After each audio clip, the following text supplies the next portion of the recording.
Dear students, Assalamu alaikum. My name is Professor Abdul Ghafoor and I am your physics tutor. Dear student, first year MCQs का ये last part है जो excellence coaching centre में होने वाले paper के MCQs के बारे में है. तो आइए पार्ट 3 स्टार्ट करते हैं. MCQ number 21.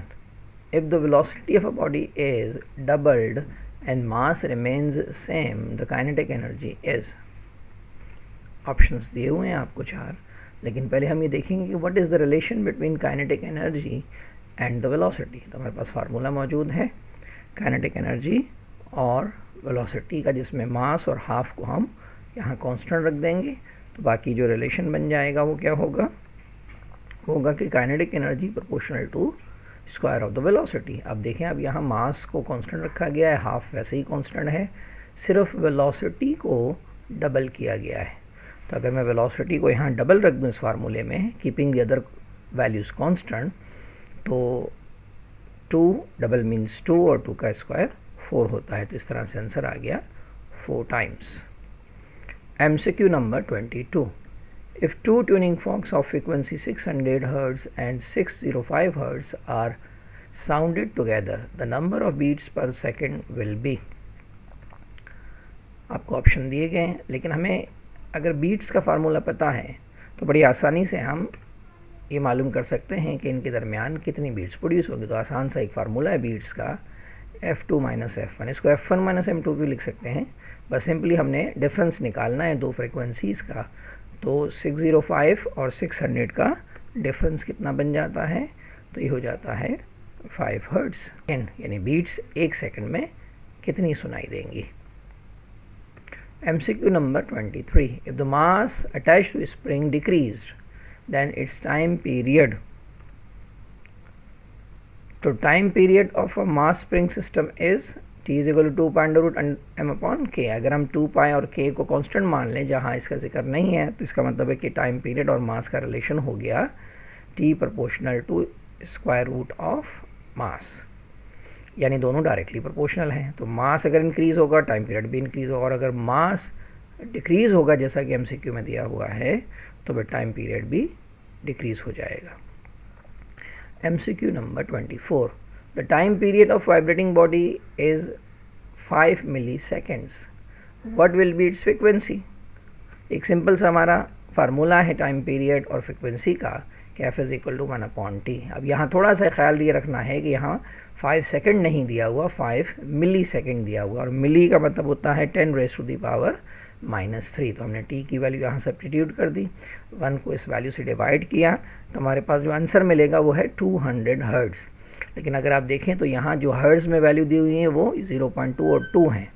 ठीक है, इसका मतलब ये है कि इन दोनों में से फिर आंसर मौजूद होगा अगर हम इसको किलो में कन्वर्ट करें. तो किलो में कन्वर्ट करने के लिए डेसिमल प्लेस को आपको लेफ़्ट साइड पर 3 डेसिमल प्लेस से शिफ्ट करना होगा, ताकि आपको एक्सपोनेंट 3 मिल जाए. तो यहाँ से आपने इस डेसिमल प्लेस को 1, 2 और 3 प्लेसेस से शिफ्ट किया, तो एक्सपोनेंट पावर बन गई 3, और यही 3 जो है वो किलो है. किलो मीन्स 1000, तो ये हो गया 0.2 किलो, और ये हो गया हर्ट्ज़. तो correct answer is 0.2 kilo hertz. MCQ number 25. Electromagnetic wave consists of oscillatory electric and magnetic field. Both fields are.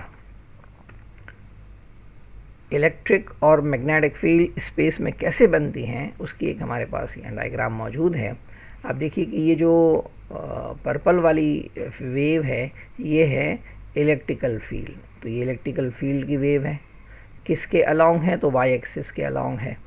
और अगर आप मैग्नेटिक फील्ड देखें तो किसके अलोंग है, जेड एक्सिस के अलोंग है, और एक्स की डायरेक्शन में ये इलेक्ट्रोमैग्नेटिक वेव मूव कर रही होती है. तो एक वेव वाइब्रेट कर रही है, ऑसिलेट कर रही है, electrical field along Y axis, और मैग्नेटिक फील्ड जेड एक्सिस में वाइब्रेट कर रही है. दोनों के बीच में जो एंगल बनता है वो है 90 डिग्री, यानी both are perpendicular to each other. MCQ number 26. In diffraction grating, the spacing d between the centers of the adjacent line is called. Simply हमें थ्योरी के हिसाब से पता है कि जो d होता है वो ग्रेटिंग एलिमेंट होता है. तो ये सिंपल एक मेमोराइजेशन क्वेश्चन था. MCQ number 27. The wave theory of light fail to explain. इसका मतलब है कि आपको पहले ये पता करना होगा कि वेव थ्योरी के मुताबिक क्या क्या चीज़ें हम प्रूफ कर सकते हैं। तो रिफ्लेक्शन वेव थ्योरी से प्रूफ हो जाता है, रिफ्रैक्शन भी हो जाता है, पोलराइजेशन भी होता है। लेकिन फोटो इलेक्ट्रिक इफेक्ट ऐसा फिनोमेना है जो सेकेंड ईयर में स्टूडेंट्स डिटेल से पढ़ेंगे कि जो लाइट को पार्टिकल प्रूफ करता है। इसका मतलब है photo electric effect can not be explained with the help of wave theory. तो correct answer is photo electric effect. MCQ number 28, the central spot in the Newton rings appears dark due to।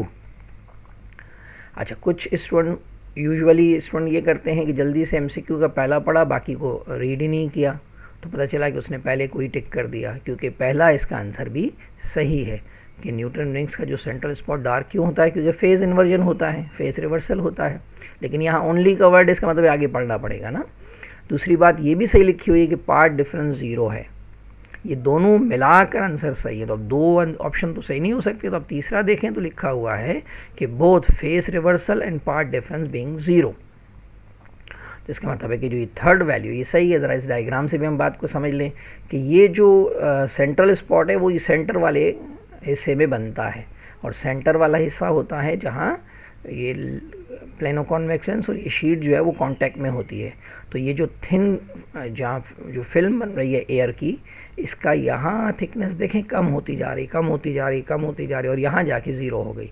तो ये वो part है जहाँ पर phase difference 0 होता है, और यहीं पर ही जो है वो फेज इन्वर्जन भी होता है थिन फिल्म में, ठीक है ना। ये जो वेव आ रही है इंसिडेंट लाइट, ये इस सरफेस पे पड़ती है, तो रिफ्लेक्ट होने के बाद there will be no phase inversion.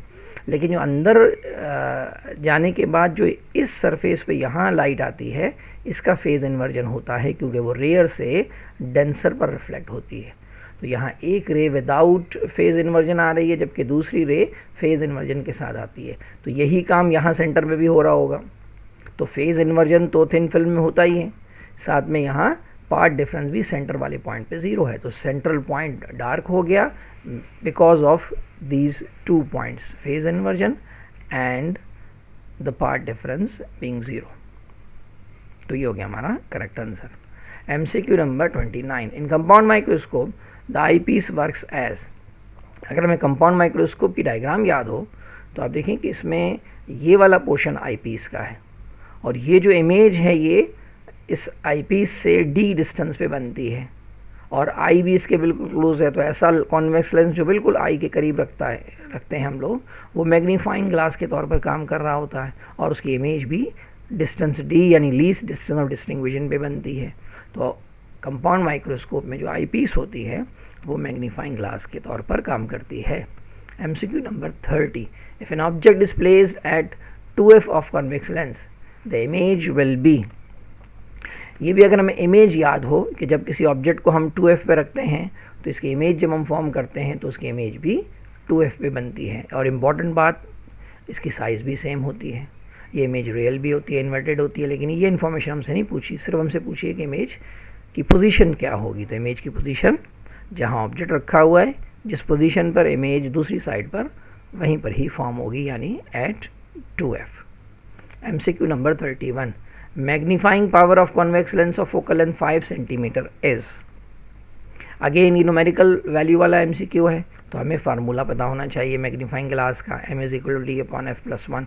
इसमें जस्ट आपने f की वैल्यू पुट करनी है। d हमें पता है लीस्ट डिस्टेंस ऑफ डिस्टिंग्विशन 25 सेंटीमीटर होता है, तो आपने d की जगह पर 25 रखा, f दिया हुआ है 5 सेंटीमीटर, 25 को 5 से डिवाइड किया, 5 आ गया, और उसमें आपने 1 प्लस किया, तो आंसर इज 5 + 1 6।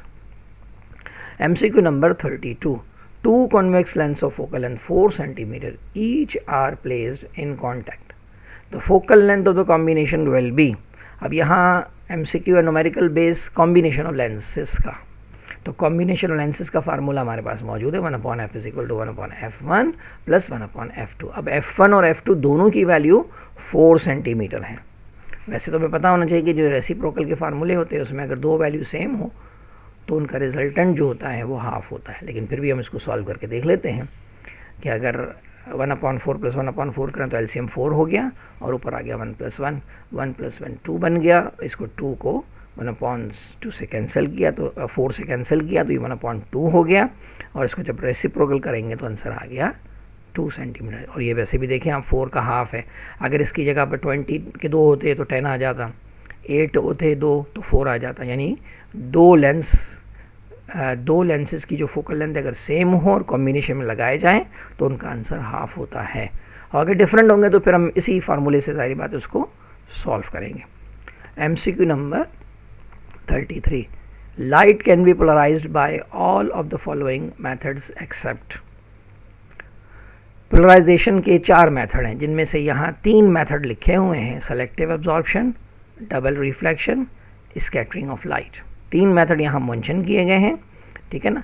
जबकि ये जो चौथा है डायफ्रैक्शन, वो तो बेंडिंग ऑफ लाइट को बोलते हैं, वो पोलराइजेशन तो है ही नहीं उसमें, तो इसका मतलब है कि पोलराइजेशन किससे नहीं हो सकती, वो है डायफ्रैक्शन। बाकी ये तीनों मेथड पोलराइजेशन के, यहाँ पर वर्ड है कि किससे पोलराइज हो जाता है, तो इससे पोलराइज नहीं होता, एक्सेप्ट वो बताओ, तो हमें वो बताना है जिससे पोलराइज नहीं होता है, इससे तो हो जाता है, ठीक है। तो ये थे हमारे एक्सीलेंस में होने वाले पेपर, फिज़िक्स के पेपर के MCQs।